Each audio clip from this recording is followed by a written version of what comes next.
In this screencast, I'll show you how to connect and configure Universal Code Search for GitLab. Let's head over to Site Admin, Manage Repositories, and we'll select GitLab Self-Managed.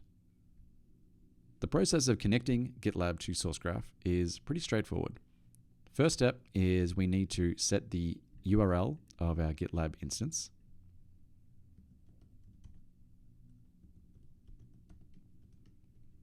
And next we need a token. So let's head to GitLab. I'm going to go to Settings, Access Tokens, and all we need is the API scope. Let's grab the token value and enter that into Sourcegraph. The next step is to determine which repositories we want Sourcegraph to index. What I'd suggest is that you have a bit of a plan of attack here. So in this instance, I want all the projects that are in the Sourcegraph group.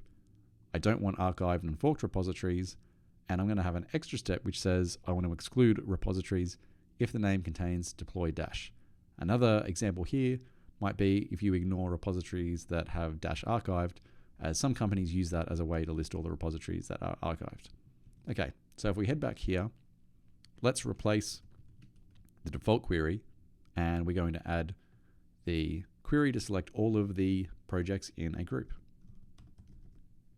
Then to exclude our projects, here we have a list of objects that we can use either name or ID.